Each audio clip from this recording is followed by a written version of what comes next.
우리 키아라 자매 성찬 쉐어링 감사드립니다. 뭐 그냥 이렇게 굿뉴스가 있다가 또 슬픈 이야기도 있다가 그런 과정을 통해서 이렇게 서울에까지 와서 또 좋은 제자로 열심히 또 수고하고 헌신해주는 우리 키아라 자매 격려 박수 좀 드릴까요? 아멘. Thank you very much. 예. 우리 수경자매 통역하느라 너무 수고했죠. 사실 우리 교회에서는 통역하기는 상당히 어렵습니다. 왜냐하면 영어를 잘하는 사람이 너무 많아요. 그래서 앞에서 통역 조금만 실수하면 말이 많아요, 여기가. 예, 그래서 웬만큼 이 영어 하는 사람들을 압도할 만한 능력이 없으면 앞에 서면 계속 이야기가 나오는. 예, 올라가서 이렇게 심수경 자매 위에서 통역하고 계신데 힘내시고요. 저는 그 마음 충분히 이해합니다. 당황하면요 안 보여요. 그렇죠? 제가 우리 심수경 자매 격려되라고 한마디 좀 더 나누겠습니다. 제가 목소리가 좋다고 초등학교 때 웅변을 하라는 이야기를 들었습니다. 그래서 웅변을 했죠. 첫 번째 전교생이 모인 자리에서 올라가서 옛날에 그 조회 시간에 웅변하잖아요. 뭐 여러분 이러면서 제가 원고를 다 외우고 이렇게 빵모자 같은 모자를 쓰고 그 초등학교 때 했는데 빵모자 안에다 넣어놨어요. 그래서 중간에 까먹은 거예요. 그래서 하다 말고 전교생이 서 있는 앞에서 빵모자를 꺼내서 보고 했습니다. 어찌나 창피한지. 그 다음에 웅변 대회가 있었습니다. 그래서 웅변 대회에 절대 같은 실수는 하지 않으려고 원고를 3장을 놓고서 열심히 했죠. 한참 하는데 이상한 거예요. 보니까 둘째 장이랑 셋째 장이 뒤바뀌었어요. 너무 잘했는데 가다 보니까 스토리가 좀 이상해요. 이게 왜 지금 나오지? 나중에 보니까 둘째 장하고 셋째 장이 바뀌었습니다. 그래서 제가 그 뒤로 웅변을 안 했습니다. 웅변하고 나하고의 인연은 여기까지인가 보다라고 하고 그만두었습니다. 다행이죠. 하지만 설교하면서 그런 실수를 하지 않으려고 고민을 해서인지 둘째 장, 셋째 장이 바뀐 적은 없습니다. 심수경 자매 마음 충분히 이해하고도 남음이 있습니다. 한번 당황하면 이게 잘 안 보이거든요. 자, 오늘 설교 말씀의 제목은 예수님이 가르쳐준 오직 한 길입니다. 우리 다익기 형제 봐서 너무 반갑고요. 제가 동경에 있었던 시절부터 있었던 아주 오래된 형제입니다. 이렇게 결혼해서 방문한 모습을 보니까 너무너무 반갑네요. 마가복음 12장 29절 말씀을 함께 보시겠습니다. 마가복음 12장 29절 말씀입니다.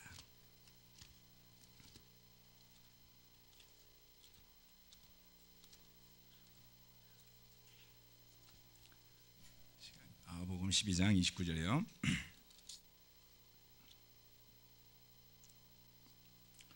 예수께서 대답하셨다. 첫째는 이것이다. 이스라엘아 들어라. 우리 하나님이신 주님은 오직 한 분이신 주님이시다. 내 마음을 다하고 내 목숨을 다하고 내 뜻을 다하고 내 힘을 다하여 너의 하나님이신 주님을 사랑하여라. 둘째는 이것이다. 내 이웃을 내 몸같이 사랑하여라. 이 계명보다 더 큰 계명은 없다. 오늘은 첫째에 대해서 같이 여러분과 말씀을 나누고 싶습니다. 얼마 전에 어떤 제자와 더불어서 전화 통화를 하고 있었습니다. 그 제자는 성령님의 그 인도하심을 굳게 믿는 분이었어요. 그래서 그 성령님이 인도하신다면 우리가 아무것도 안 한다 할지라도 모든 게 될 수 있다. 이런 정말 순수한 그런 믿음에 가득 차 있었습니다. 그 형제와 더불어서 이 말씀을 나누다가 이것이 정말 우리에게 필요하지 않을까라는 생각이 들었습니다. 그래서 그때 전화 통화로 같이 쭉 설명을 하면서 이 구절을 설명한 것이 지금 아마 한 달 정도가 넘었던 것 같습니다. 그런데 이 첫째가는 하나님이신 주님을 마음을 다하고 목숨을 다하고 뜻을 다하고 힘을 다해 사랑하는 일. 예수님의 삶이 짧았지만 이 말씀을 다 이루고 가시지 않았나요? 예, 오늘은 우리가 그 부분에 대해서 함께 보며 우리 자신들 또한 예수님을 사랑하고 예수님을 믿고 그 예수님을 따르는 제자로 살고자 할 때에 큰 힘과 용기가 되는 말씀이라는 생각이 들어서 이 말씀을 준비했습니다. 첫 번째, 마음을 다하고입니다. 이 마가복음 12장 29절에 한 분이신 주님을 첫 번째 마음을 다하라고 이야기했습니다. 여러분, 마음을 다해서 해본 일들이 있습니까? 마음을 다해서 해본 일들이요, 그렇죠? 마음을 다해서 해본 일이 없는 분이라면 이 구절 이해하기 어려울지도 몰라요. 그런데 적어도 초등학교 졸업하고 이제 나이가 조금씩 들어가면 세상 물정에 눈을 뜨게 되고 마음을 다해서 하는 일들이 생겨죠. 뭐 우리 젊은 친구들 오늘은 이 자리에 없네요. 게임을 열심히 하든지 마음을 다해서 해본 일들이 있습니다. 저도 돌아보면 마음을 다해서 했던 일들이 있었던 것 같습니다. 예전에 79년도 겨울에 그 당시는 기념 우표 발매를 하곤 했죠. 요즘 우표 모으는 사람 없죠? 예, 요즘엔 없어요. 옛날에는 특별 우표가 발매된다는 소식이 나면은 우체국 앞에 새벽에 가서 줄을 서곤 했습니다. 그게 워낙 유행이었기 때문에 저도 초등학교 시절에 새벽 4시에 일어나가지고 우체국 문 열기 전에 그 추운 겨울에 방배동에서 그 사당동 근처에 있는 우체국까지 걸어가서 줄 섰던 추억이 있습니다. 간절했죠. 갔더니 줄이 길어요. 미국에서도 사람들이 간절한 마음으로 줄 서서 기다리다가 심지어는 깔려 죽는 사람까지 생기는 사태가 있습니다. 그게 뭐냐면 블랙 프라이데이라는 거예요. 여러분, 블랙 프라이데이는 저는 잘 알지는 못합니다. 구입해 본 적은 없는데 요즘 우리나라에서도 구입하는 사람들이 많죠. 예. 근데 제가 일본에 있을 때 일본에서도 블랙 프라이데이 비슷한 행사를 합니다. 신년 초에. 그래서 딱 그 하루만 무조건 싸게 팔아요. 그날만 살 수 있어요. 그래서 간지 한 몇 년 안 됐는데 그 전날 밤부터 정월 초하루에 그 상점 앞에 진을 치고 있는 거예요. 노트북 사려고. 예, 그랬던 일들도 있었습니다. 여러분이 살면서 무엇이 되었건 마음을 간절하게 두고 구해보는 일들이 삶에서 한두 번 이상씩은 있었겠지요. 여러분이 주님을 만나던 순간에 마음은 어땠습니까? 성경을 공부하던 그 순간에 여러분의 마음은 어땠습니까? 적당히 시간 될 때 만나고 할 수 있을 때 만나고 짬나면 읽고 바쁘면 말고 그렇게 하시다가 세례 받으신 분이 계실까요? 아마 없을 겁니다. 저는 93년 1월 달에 성경 공부를 했는데요. 1월 달, 2월 달 성경 공부를 하고 2월 26일 날 세례를 받았습니다. 추운 겨울이었죠. 하지만 추웠다는 생각이 든 적이 한 번도 없었습니다. 성경 공부하느라고 바빠서 마음이 뜨거웠죠. 마음을 다했죠. 그 이후로 수많은 사람들이 성경을 공부하고 세례받고 제자가 되는 일을 경험했습니다. 지금 또한 마찬가지죠. 누군가와 더불어 성경을 공부할 때마다 그 자리는 마음을 다하는 자리죠. 해도 되고 말아도 되고 하는 성경 공부는 단 한 번도 없습니다. 누군가의 영혼이 달려있는 자리. 그렇죠?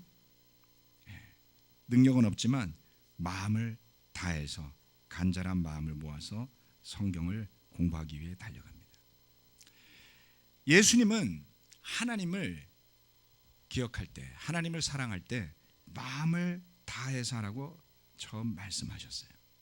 이 성경에는 마음을 다한 사람들의 이야기가 수도 없이 나옵니다.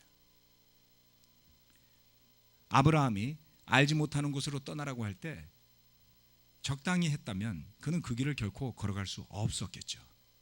그는 마음을 다해서 걸어갔습니다. 노아에게 방주를 지으라고 했을 때 어슬렁어슬렁 지었더라면 그 중간에 딴 생각이 들어서 그 방주를 완성하지 못했겠죠. 그는 마음을 다해서 긴 시간 동안 포기하지 않고 방주를 완성하지요. 어찌 아브라함과 노아뿐이겠습니까? 성경 말씀을 돌이켜보면 그 가운데는 끝도 없이 마음을 다하는 사람들의 이야기가 수도 없이 나옵니다. 여러분, 마음을 다해 하나님을 사랑합시다. 그 간절함이 또는 그 뜨거움이 우리 마음속에 살아있는 순간이 지금도 있어야만 하지 않겠습니까?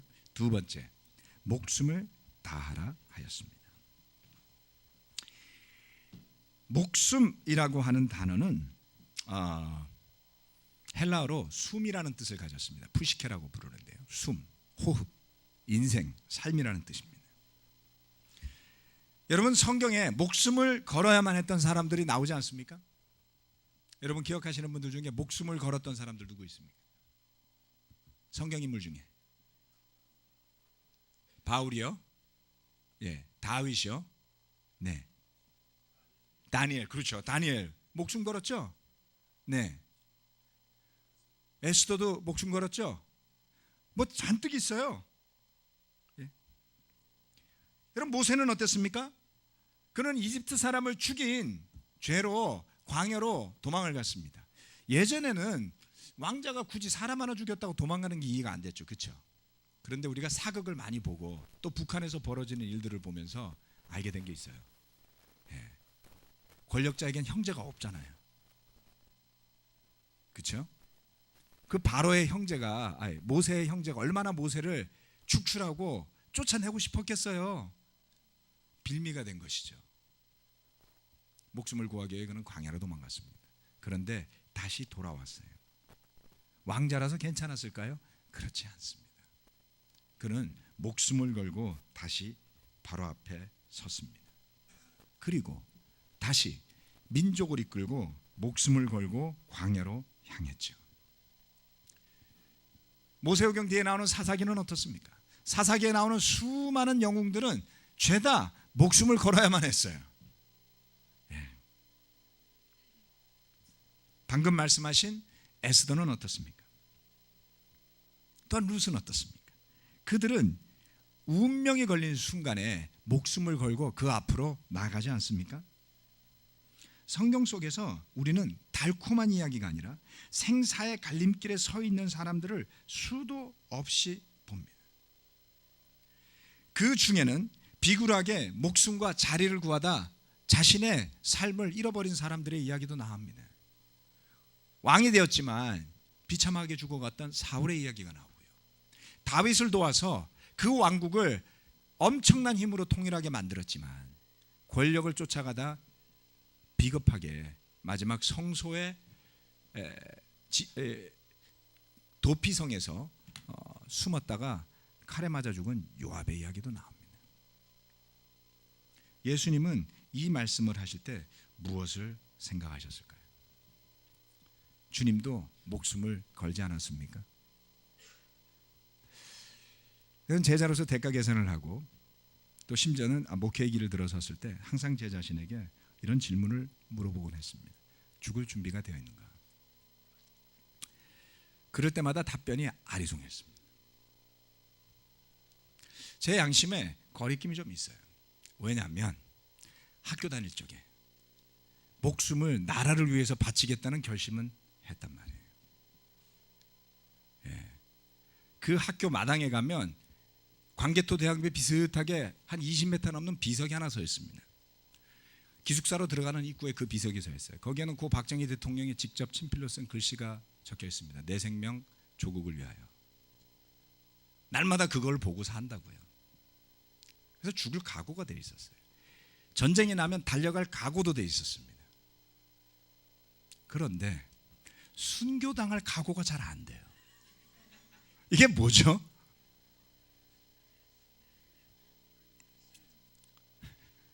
솔직하게 고백하는 겁니다. 과연 전쟁터는 용감하게 총 들고 싸우다가 총 맞아 죽으면 되지만 붙잡혀서 순교당하는 거 너무 힘들 것 같아요. 그렇죠? 전쟁터에서 죽는 거는 뭐 어차피 목숨 하나니까 이렇게 생각하지만 순교는 만만한 스토리가 하나도 없어요. 목숨을 다할 수 있을까? 그 질문을 가진 지 20년이 넘었습니다. 글쎄요, 지금은 그때 가보면 안다로 바뀌었습니다. 모르겠어요. 전 장담하지 않겠습니다. 그러나 기도는 하죠. 주님, 때가 오면 목숨을 다해서라도 그 길을 갈 수 있도록 이끌어 주십시오. 목숨 걸고 해본 일 있으십니까? 돈 버는 일에는 목숨 걸지 마시고요. 여러분, 우리가 예수님이 이 말씀을 지나가는 이야기로 하셨던 것 같지는 않습니다. 성경에는 수많은 사람들의 예가 등장하지 않습니까? 세 번째 무엇이죠? 뜻을 다하고. 자, 첫 번째는 마음을 다하고, 두 번째 목숨을 다하고, 세 번째 뜻을 다하고. 자, 이 뜻을 다한다라는 의미, 사실 뭐 우리가 그냥 보면 이 말이 그 말이고 그 말이 그 말이고 그 말이 그 말을 강조하는 것 같아 보이죠. 물론 그렇습니다. 그러나 굳이 해석을 하자면 이 말의 뜻이 좀 있습니다. 이 말의 뜻은 한쪽 끝부터 다른 쪽 끝까지 마음을 쓰다, 이런 뜻이에요. 한쪽 끝부터 다른 쪽 끝까지 마음을 쓰다. 이 단어, 여기에 디아노이에스라는 단어가 있는데요. 그냥 참고로만 들으세요. 그 단어는 변증법, 해겔의 변증법 들으셨죠? 변증법은 뭔가를, 진리를 밝히기 위해서 정과 반을 설명하면서 합을 도출해내는 그러한 철학의 도구입니다. 그래서 그 변증법을 의미하는 디알렉티카라는 단어가 바로 여기에서 왔어요. 즉 무슨 이야기입니까? 뜻을 다한다라는 뜻은 온 힘을 다해서 그것이 사실임을 밝혀내는 그런 노력을 의미하는 거예요.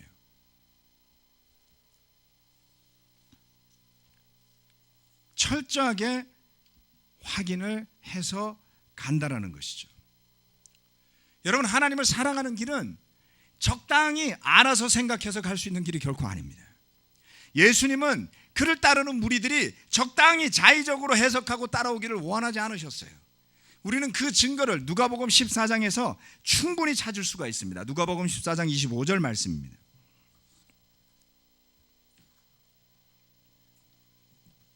누가복음 14장 25절부터 27절까지 제가 읽어드리겠습니다.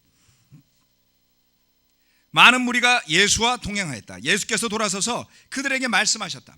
누구든지 내게로 오는 사람은 자기 아버지나 어머니나 아내나 자식이나 형제나 자매뿐만 아니라 심지어 자기 목숨까지도 미워하지 않으면 내 제자가 될 수 없다. 누구든지 자기 십자가를 지고 나를 따라오지 않으면 내 제자가 될 수 없다. 우리는 이 구절을 어떻게 이해해야 되겠습니까? 많은 무리가 동행하는 것은 어떠한 종교 지도자를 할지라도 반기는 일이에요.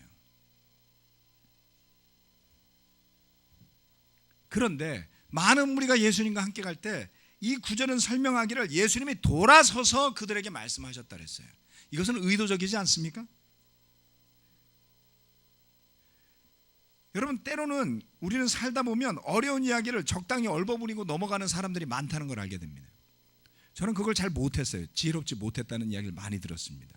가만히 살펴보니까 힘든 이야기는 살짝 넘어가시는 분들이 굉장히 많더라고요. 저도 요즘은 그렇게 합니다. 예? 실망스러워요? 지혜로운 목사가 되려고 그러는데 왜 그러세요? 제가 왜 맨날 돌을 맞았겠어요? 정면 돌파하고. 잘못하면 자기에 빠져가지고 정신 나간 사람 될 수 있으니까 낮아지려고 하는 거죠.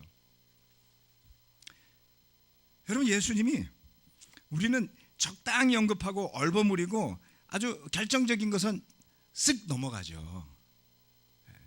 그리고 말했다라고 이야기하고 싶죠. 그렇죠? 예수님이 막 이렇게 동행하고는데 누구든지 내게 오는 사람은 자기 아버지나 어머니를 버리고 이렇게 따를 것이다. 그래도 막 다 있어요. 기분이 뿌듯하죠. 들었지? 이러고서 그냥 가요. 이해가 되세요? 네. 돌아서서 똑 부러지게 확신에 찬 어조로 말씀하신 거죠. 우리가 이걸 어떻게 지울 수 있겠습니까? 제자가 되어서 진리를 보고자 한다면 적당히 세상의 것들을 탐하듯이 하지 말라는 말씀이었어요.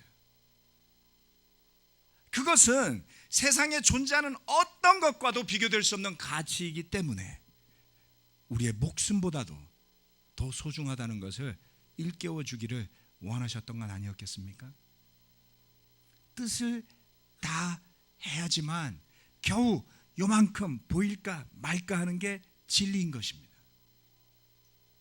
왜 많은 사람들이 신앙에 대해 염증을 느끼고 그리고 진정한 의미의 신앙의 길을 가지 못하고 세상적이 되어서 타락하게 되고 세상 사람들로부터 손가락질 받는 존재가 되는 걸까요? 적당히 생각하고 적당히 계산하고 나 편한 대로 이해해서 가고자 하기 때문에 그렇습니다. 여러분 재밌는 드라마를 볼 때도요 마음을 다하지 않으면 재미가 없어요. 제 아내가 열심히 드라마를 가끔 봅니다. 그러면 제가 드라마를 보다가 갑자기 문자가 오거나 이메일이 오거나 메시지가 와요.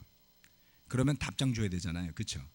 그럼 열심히 답장 보내고 막 몇 가지 하다 보면 그 다음에 이렇게 보면 재미가 없어요. 도대체 그렇지 않아요? 네. 축구도 그렇습니다. 축구가 왜 재밌는지 아세요? 아무리 축구를 잘해도 한 골, 두 골밖에 안 나와요. 근데 5골, 6골 나오는 축구 재미없어요. 그렇죠? 시들해지죠. 90분을 보는데 한두 골밖에 안 나온다니까요. 근데 그 한 골이 터질 때 그 집중했을 때 그 뜨거움이 큰 거란 말이죠. 여러분 이 세상에 우리의 눈과 마음을 끌어가는 것이 너무나 많습니다. 집중하지 않으면 그냥 쉽게 무너지죠. 성경이 뭐 대단히 재밌는 거라고 딴짓하면서도 눈에 들어오겠어요. 그 재밌는 드라마도 안 들어오는데. 우리의 마음이 산란하다면 우리에게서 나타나야 될 하나님의 능력이 나타날 수가 없습니다. 여러분. 복음의 의미가 퇴색되어 버리고 마는 것이죠. 더더군다나 세상으로 한참 들어갔다가 다시 나오려면 힘들어요. 뭔가 세상에 대한 것들을 열심히 생각하다가 다시 성경으로 마음을 옮기려고 하면 순간 아득하게 느껴질 때가 있어요. 그렇죠? 네. 저는 일하고 다닐 때 예배당에 들어오기 전에 반드시 화장실을 들어왔었습니다. 왜냐하면 얼굴이 너무 지쳐 있어요. 세상에 때가 잔뜩 묻어 있다고요. 그 모습으로 예배당에 들어와서 형제자매들을 만나는 게 미안했어요.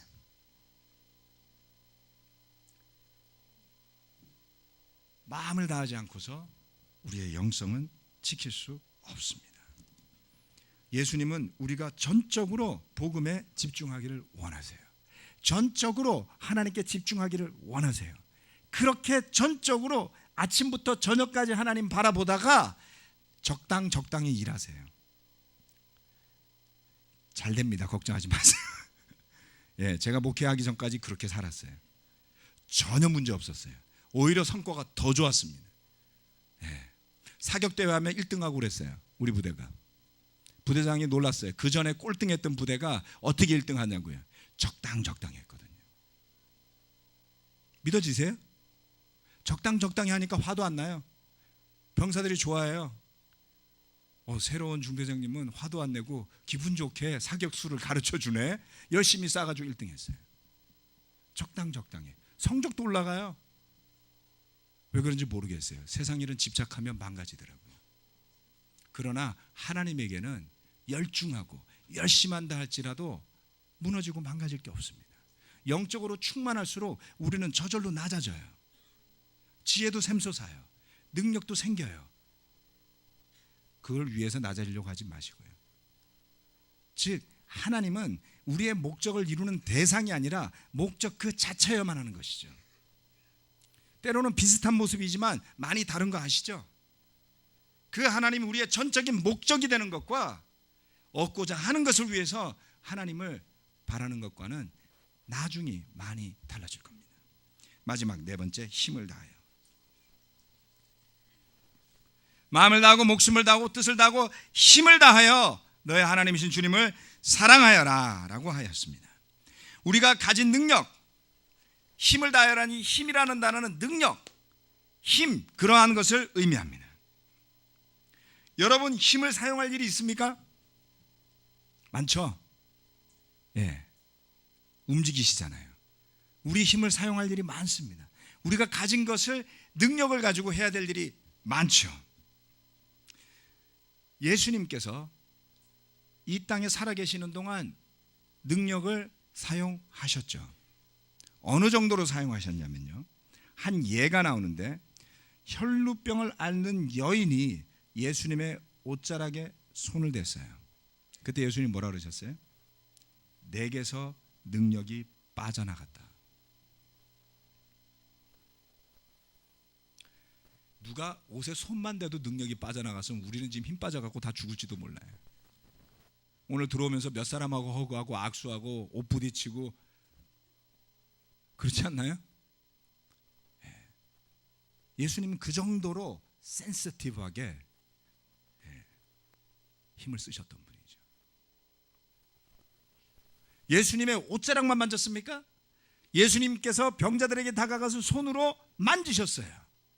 5,000명에게 축복하시고 하나하나 빵을 떼어서 먹이셨습니다. 수많은 곳을 돌아다니며 귀신을 쫓아내고 병자를 고치고 복음을 전하고 때로는 그를 죽이려고 하는 사람들과 맞서서 논쟁하여야 했습니다.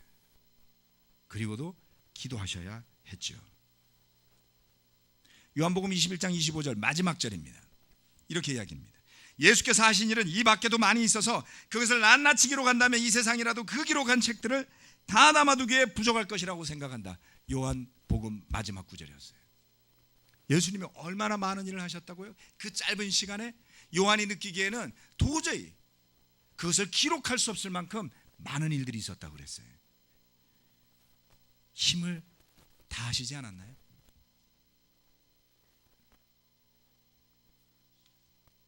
주님을 사랑하는 일. 예수님은 어떻게 방금 말씀한 이 네 가지를 실천하셨던 것일까요? 마음과 목숨과 뜻과 힘을 다해. 말씀만 하셨습니까? 강단 위에 앉아서 이렇게 해라 저렇게 해라 편안하게 깨달았으니 다 내게로 와서 말만 듣고 가거라. 예수님 그렇게 하시지 않으셨죠? 산속에 앉아 계시면서 돌 위에 앉아서 거룩한 모습으로 배우고 싶은 사람은 여기까지 와라 라고 하시지 않으셨죠? 모든 곳을 돌아다니셨다고요. 도서관에서 책만 읽지 않으셨죠? 한 걸음 한 걸음 나사렛에서 갈릴리로 또 예루살렘으로 모든 지역을 다니며 복음을 전하고 가난한 사람을 구제하고 병자들을 고쳤습니다. 여러분 잘 보시면 우리 중에 어느 누구도 말만 하는 사람 믿지 않습니다. 좀 지나면 삶도 보이지 않습니까? 그런데 신앙은 말과 생각으로만 해도 된다고 생각하시는 분들이 있어요. 은혜를 빌미로 말과 생각과 지식만으로 절대 구원받지 못합니다. 위선자 되기 가장 좋은 길은 앉아서 생각만 하고 책만 읽고 말만 하는 거예요. 예수님께서 바리새파 사람들을 저주하실 때 이렇게 말씀하셨어요. 그들의 이야기는 들어라. 그러나 그들의 삶은 본받지 말아라. 이야기 들으라는 거예요? 말라는 거예요? 마가복음 1장 35절입니다.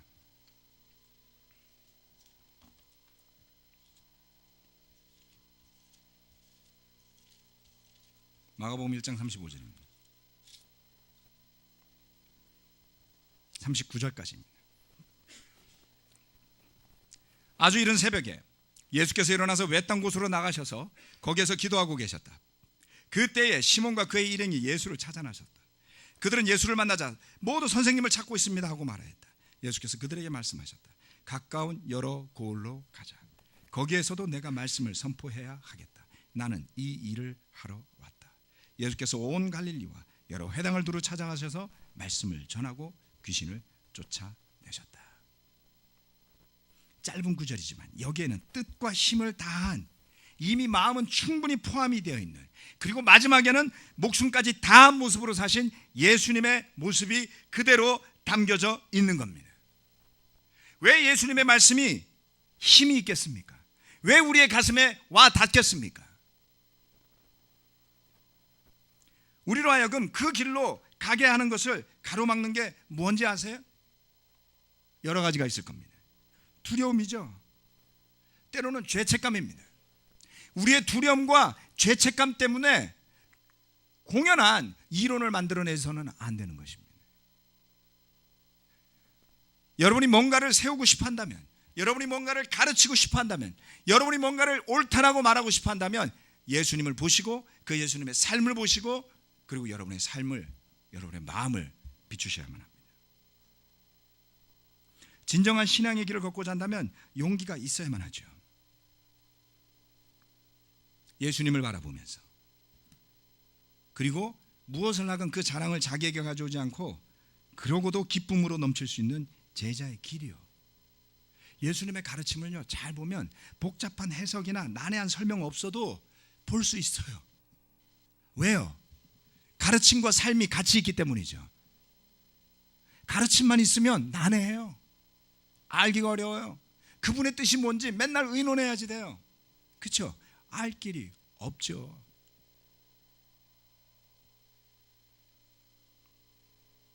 복음서는 잘 묵상만 한다면 우리 자신이 처한 삶에 대한 해답들이 곳곳에 배어 있음을 알 수 있습니다. 그리고 주님께서 어떻게 하셨을지 생각해 볼 수 있어요.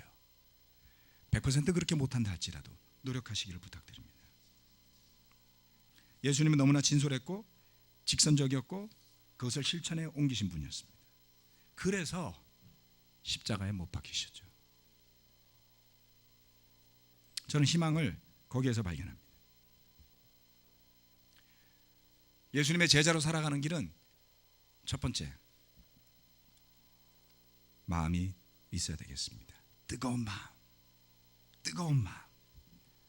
그리고 두 번째, 내 목숨, 내 삶을 바탕에 깔아야지 되는 것이죠.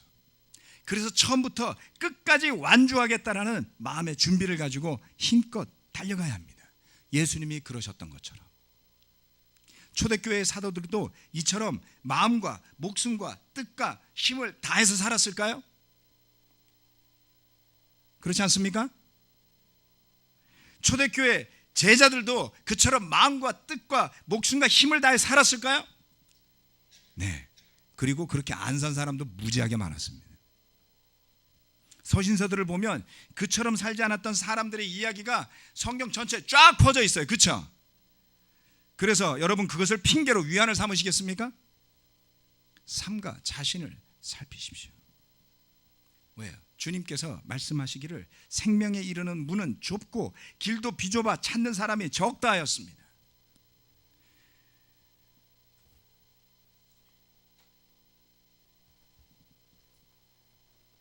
완전하신 주님의 은혜를 입은 사람만이 그 길을 걸어갈 수 있습니다. 우리의 노력이나 능력이 결코 충분하지는 못할 겁니다. 그러나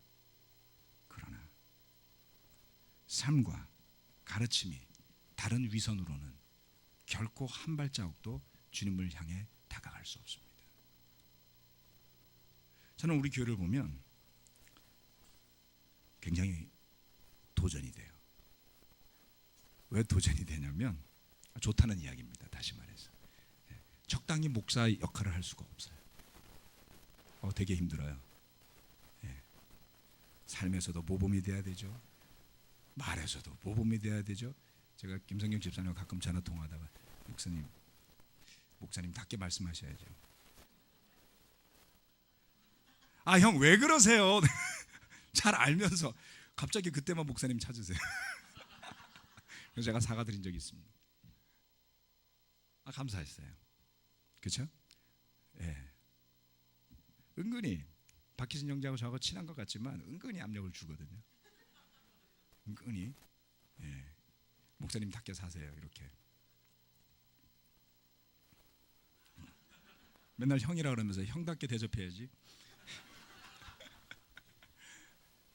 아니요, 감사하죠. 네. 마음과 목숨과 뜻과 힘을 다해서 제자로 살고자 하는 사람들이 모여 있다고요. 네. 우리가 함께 마음을 모아서 주님을 힘차게 따라가고자 한다면, 여러분 삶에 도사리고 있는 수많은 위험과 도전들이 분명히 기회로 변할 것이라고 저는 믿습니다. 저의 삶도 힘들어요. 도전이 돼요. 그러나 이 예수님을 따르기 위해서 마음을 쏟아붓고 힘을 내서 내 발걸음을 움직이면 제 마음도 때로는 따라가더라고요. 예수님은 복음을 부끄러워하지 않는다고 하였습니다. 바울도 그와 같은 이야기를 했죠. 우리 모두 그 예수님을 바라보고 힘내서 가봅시다. 여러분이 무엇을 생각하든지 그 생각 이상으로 여러분을 축복하여 주실 주님의 능력이, 또 기회가 우리를 기다리고 있음을 기억하시길 바랍니다. 올해 많은 변화가 있습니다. 예배 시간도 바뀌었고요.